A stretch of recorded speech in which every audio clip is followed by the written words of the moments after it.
As I was getting many messages regarding preparation video for JEE 2021, so today I am back with the most awaited video for JEE 2021 aspirants.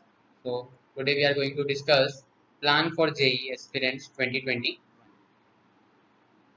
So first of all, what actually we are going to discuss is first thing how to utilize the next 1 year. Second, what should be the strategies for solving mocks. Third, best books and books recommendation. Fourth, how to enhance your concentration ability. Fifth, how to get yourself adapted to do hard work. ज़्यादा से ज़्यादा hard work कैसे करना है और अपने आप को उसमें कैसे आपको अडेप्ट करना है. सिक्स, अगर आप स्क्रैच से शुरू कर रहे हैं फिर से शुरू कर रहे हैं तो आपको कैसे शुरू करना है, स्टार्ट कैसे करना है. तो रिसोर्सेस और ऑनलाइन पीडीएफ्स के लिए जो साइट की लिंक है वो मैंने दे रखी नीचे, उसको विजिट करना. सेकंड, आप मुझे फेसबुक, इंस्टाग्राम और लिंक्डइन पे कनेक्ट कर सकते हैं मेरे साथ. ऑल्सो कोरा पे मुझे फॉलो करना टिप्स एंड स्ट्रेटजीज के लिए. बात करते हैं थोड़ा इंट्रोडक्शन. अगर आप न्यू है इस चैनल पे तो I am Shlok Nemani, currently under in electrical engineering IITB. और थोड़ा सा पास्ट में अभी जेई एडवांस 2019 में मेरा एआईआर था 497. So coming to the point, how to utilise this 1 year. So video में हम बात करने जा रहे हैं best set of tips and plan to study. Second, book recommendations. Third, developing the art of hard work. Hard work ही होता है सबसे ज्यादा इंपॉर्टेंट किसी भी सक्सेस के पीछे. सो यस, आपको भी थोड़ा सा अगर आप कुछ चाहते हैं तो उसके लिए आपको कुछ देना भी पड़ता है. तो yes, you have to prepare hard, you have to prepare dedicated. So starting with the hard work, किसी भी यानी मेन रीजन जो भी अगर आपको सक्सेस चाहिए तो हार्ड वर्क के साथ साथ आपको चाहिए कंसिस्टेंसी. कंसिस्टेंसी क्यों? बिकॉज होता क्या है, कुछ बच्चे इनिशियल फेज में हार्ड वर्क करते हैं बट वो धीरे धीरे वो थोड़े बोर हो जाते हैं एंड देन वो मोटिवेशन उनका खो जाता है कि वो पढ़ नहीं पाते और वो कंसिस्टेंसी बिगड़ जाती है. जो उन्होंने हार्ड वर्क किया भी रहता है उसका उन्हें रिजल्ट नहीं मिलता है. ऑल्सो कुछ बच्चे हार्ड वर्क करना चाहते हैं वो भी सिर्फ लास्ट फेज में, उससे भी उतना ज़्यादा फायदा नहीं होता है.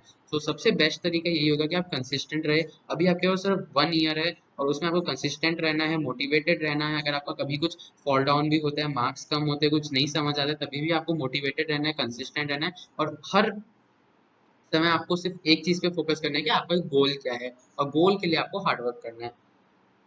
बात करते हैं practice. Yes, it's a very one famous quote that practice makes man perfect. और इसी के लिए जो है कि आपके पास एक बहुत अच्छी चीज होती है, मॉक पेपर्स. तो मॉक पेपर सबसे अच्छा तरीका होता है आपकी प्रिपरेशन को जज करने का कि आपने अच्छे से पढ़ा है कि नहीं.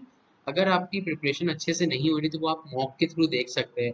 अगर आपके मार्क्स कम आ रहे हैं तो आपको पता चल जाएगा कि आपकी जो मेथडोलॉजी आप अभी यूज कर रहे हैं वो अच्छी नहीं है. और बिना मॉक के प्रिपरेशन करना एक अच्छा साइन नहीं होता है, क्योंकि आपको पता ही नहीं होता है कि आपने किया भी है क्या नहीं. जितना आपने किया है उससे उसको आप पेपर में अच्छे से परफॉर्म कर भी पा रहे हैं कि नहीं.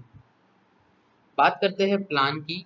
तो प्लान एक छोटा सा अगर मैं इन शॉर्ट बताऊं तो कंप्लीट फास्ट, फटाफट सिलेबस कंप्लीट करना है, जल्दी से आगे बढ़ना है. एक चैप्टर खत्म हुआ फटाफट कंप्लीट करना है, जल्दी आगे बढ़ना है. ऐसा नहीं कि आपने खोला, फिजिक्स खोला, एक हफ्ते से फिजिक्स ही पढ़ रहे हो, उसमें भी एक ही चैप्टर यूनिट एंड डायमेंशन उठाया आपने, आपको बहुत पसंद आया, उसी को पढ़े जा रहे हो. एक हफ्ते से आपने 20 घंटे दे दिए यूनिट एंड डायमेंशन पढ़ते पढ़ते, उससे कोई फायदा नहीं होने वाला है आपको.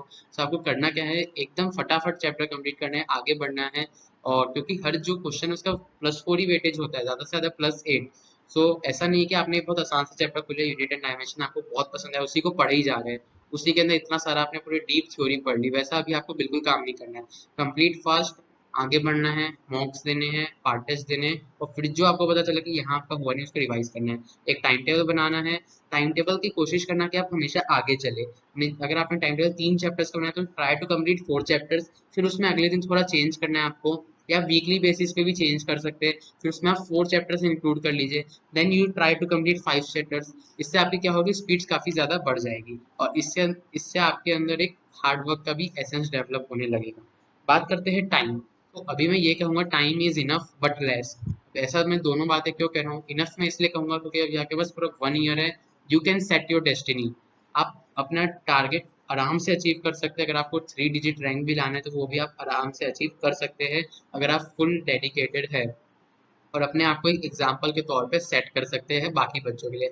लेस मैं इसलिए कहूंगा कि अगर अभी भी आप डेडिकेटेड नहीं है अपनी स्टडीज की तरफ, सो ये जो आपको अभी 1 साल मिला है वो इतनी जल्दी आपके लिए बीत जाएगा कि आपको लगेगा कि वो 1 महीने से भी कम था। So yes, you have to now be dedicated. अभी आपको थोड़ा सिंसियर होना पड़ेगा अपनी स्टडीज की तरफ, because academics are the most important in our students life.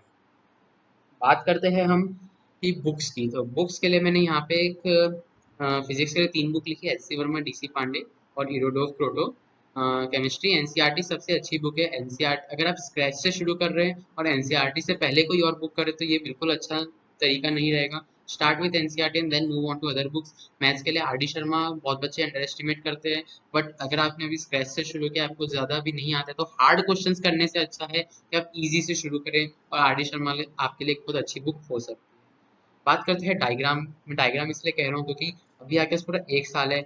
मोटी मोटी कॉपियों में नोट्स बनाने से अच्छा है कि आप कुछ माइंड मैप, डायग्राम और चार्ट्स बनाइए, और उसके अंदर आप इंपॉर्टेंट पॉइंट्स लिख लीजिए। और या तो आप इंपॉर्टेंट पॉइंट्स को हाईलाइट भी कर सकते हैं बुक के अंदर, ताकि आप जो इंपॉर्टेंट पॉइंट्स है उन्हें आसानी से याद रख सकें। बात करते हैं 1 ईयर प्लान, जिसके लिए वीडियो जिसके ऊपर बेस्ड है। सो यस, इसके अंदर मैंने लिखा है phase June to August, September to November, December to January, February to March and April to JEE advance. और physics, chemistry, maths, question practice, mock. तो इसका आपको एक बार फोटो लेना है, एक स्क्रीनशॉट लेना है, and then you have to try कि आप इसे कंप्लीट कर पा रहे हैं कि नहीं। मॉक्स का जो अमाउंट है उसको आपको बहुत ज़्यादा करना होगा, जितना मैंने इसमें लिखा है कि यस इट इज़ सफिशिएंट, आप इतना तो ज़रूर करना है। आप हफ्ते में अगर एक मॉक दे रहे हैं नवंबर में और पेपर है जनवरी में, तो ये काफ़ी कम कहलाएगा। उस वक्त आपको 3 मॉक्स तो देना ही पड़ेगा, वैसा मैंने इसके अंदर सेट कर रखा है। सिलेबस आपको स्टार्टिंग में जो इजी लग रहा है उसी को कवर करना है, and then move on to tougher topics. और साथ ही साथ जो आपका एडवांस की तरफ जैसे जैसे आपका ट्रांजिशन होने लगेगा, तो आपको टफ प्रॉब्लम्स और टफ टेस्ट सीरीज को भी सॉल्व करना पड़ेगा। बात करते हैं फ्लो चार्ट। फ्लो चार्ट क्या काम आ सकता है आपको, चैप्टर को आपको पता करने में काम आ सकता है कि आपने क्या क्या पढ़ लिया। तो आप चैप्टर को 2 पार्ट्स में डिवाइड कर सकते हैं, कंसेप्चुअल और प्रॉब्लम सॉल्विंग। कंसेप्चुअल में आपने कितनी बुक्स कर ली, कौन से नोट्स बना लिए, कितने चार्ट्स है। प्रॉब्लम सॉल्विंग में आपने कितनी बुक्स की, कौन से बुक के एग्जाम्पल किए, और कितनी आपने टफ टेस्ट सीरीज कर चुकी है। अब हम बात करेंगे क्वेश्चन वाइज और टाइम वाइज प्लान।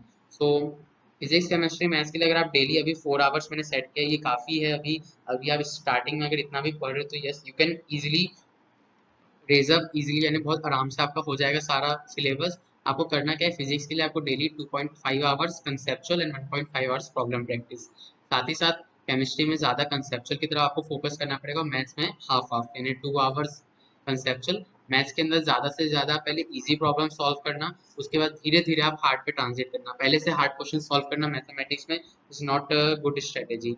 बात करते हैं जो आपके सामने इतना बड़ा नंबर लिखा है 12 लाख। तो yes, this much student give JEE Main every year, और उसमें से सिर्फ 1000 बच्चे ही है जो 1000 टॉप 1000 में बना सकते हैं अपनी जगह। तो एक बार सोच के देखना कि आपका नाम भी उस लिस्ट में है। आई होप आपको भी बहुत प्राउड फील हो रहा होगा। तो जो मेन मोटो है इस वीडियो का, जो मेन थिंग है जिसके ऊपर वीडियो बेस्ड है, 12 hours a day with full concentration, 1 year of preparation for JEE 2021। तो इससे आपको जो रिजल्ट है 100% गारंटीड सक्सेस मिलेगी। आप अपने टारगेट्स आराम से अकम्प्लिश कर सकते हैं। अगर आपको ये लग रहा है जितना मैंने अभी तक आपको बोला वो आपको थोड़ा हार्ड लग रहा है, आपको आसान नहीं लग रहा है, कुछ आपको स्ट्रेस हो रहा है, तो आप वरी हो गए हैं, तो यस, ये 3 पॉइंट्स है जो मैंने अभी तक पूरी वीडियो में कहा है कि आपको फटाफट चैप्टर्स कंप्लीट करने हैं। दूसरा, आपको मॉक्स देना है ताकि आपको पता चले कि आपने कौन से चैप्टर में कौन सा पॉइंट छोड़ दिया है, और फिर आपको उसको रिवाइज करना है। ऐसे ही करते करते क्या होगा, जो आपका वीक टॉपिक भी है वो भी स्ट्रॉन्ग हो जाएगा। ये है आपका क्लास वाइज रिव्यू है मैथ्स, केमिस्ट्री और फिजिक्स का। सो इसका भी आप एक बार स्क्रीनशॉट लेके पढ़ सकते हैं। इसके अंदर मैंने आपको बताया हुआ है कि आप कौन सी स्ट्रेटेजी फॉलो करनी चाहिए। बात करते हैं कि आप जो मॉक्स है उनसे चार्ट बनाना भी सीख सकते हैं, कि आपको अपने स्ट्रॉन्ग पॉइंट्स पता चल जाए कि आपका जो मॉक है उसमें अगर मान लीजिए आपको 50% फिजिक्स से आ रहा है, तो वो आपको याद रखना बहुत जरूरी है कि फिजिक्स आपका एक स्ट्रॉन्ग पॉइंट है। बिकॉज जो आपका जेई एडवांस है उसमें आपको एक तो ऐसा होता है जो आपको ट्रम्प कार्ड की तरह एक सब्जेक्ट खेलना पड़ता है, जो आपको सबसे ज्यादा बेनिफिट देगा, द चेंज। इसके अंदर हम बात करेंगे कि जो अभी पेंडेमिक के कारण जो आप देख सकते हैं,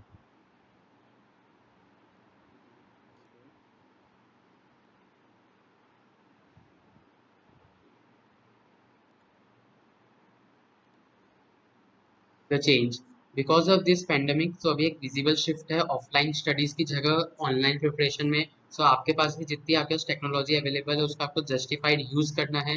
जितना ऑनलाइन कंटेंट अवेलेबल है आपको उससे पढ़ना है। आपको ज़्यादा से ज़्यादा खुद के ऊपर फोकस रखना होगा कि अगर आप अपना इन्हें अच्छा चाहते हैं तो you have to be self motivated. Outer motivation उतना ज़्यादा सस्टेन नहीं करता है, वो बहुत आराम से फेड हो जाता है। सो आपको खुद सेल्फ मोटिवेटेड रहना होगा। सेल्फ मोटिवेशन की डिमांड इसलिए है बिकॉज कि अभी जितना टाइम था, अगर आप अभी नहीं पढ़ पा रहे हैं बिकॉज ऑफ नो टीचर, सो इससे क्या होगा, कोई और बच्चा है जो आपसे आगे निकल रहा होगा अगर वो पढ़ रहा है तो इसकी आपको क्या करना है, सेल्फ स्टडी का एसेंस आपके अंदर डेवलप करना होगा। और उसके लिए सबसे ज़्यादा ज़रूरी है सेल्फ मोटिवेशन। सेल्फ मोटिवेशन के लिए आप पेरेंट्स से बातें कर सकते हैं, उनके साथ कुछ डिस्कस कर सकते हैं, जिधर आपको लैगिंग हो रही है ना, आपका जिधर लैग कर रहे हैं, मतलब जो आपको बन नहीं रहा है, आपको कहाँ प्रॉब्लम्स आ रही है, वो सब डिस्कस फिर करना होगा और उनसे आपको आगे निकलना होगा ताकि आप सेल्फ स्टडी में फुल तरीके से अच्छे से कर पाए। बात करते हैं प्रैक्टिस। सो अभी करंट सिनारियो जिस हिसाब से कंप्यूटर बेस्ड सारे मॉक्स अवेलेबल है और कंप्यूटर बेस्ड ही टेस्ट होते हैं सारे, तो इसके लिए आपको जितना ज़्यादा से ज़्यादा हो सके कंप्यूटर बेस्ड ऑनलाइन मॉक्स देने की प्रैक्टिस होनी चाहिए। तो thanks for watching the video. You can find me at, this is my email ID. इस पर आप कोई भी क्वेरी है उसको आप ड्रॉप आउट कर सकते हैं। लिंक दी है मैंने स्कोरअप वेबसाइट की, उसको भी आप विजिट कर सकते हैं। उधर भी मैंने बहुत सी लिंक्स दी है, वहाँ से भी आप मुझसे कनेक्ट हो सकते हैं। But this is not the end of the video. अभी जो मेन मोटिव था वीडियो का कि आपको मोटिवेटेड रहना होगा, because self motivation plays a very important role in success.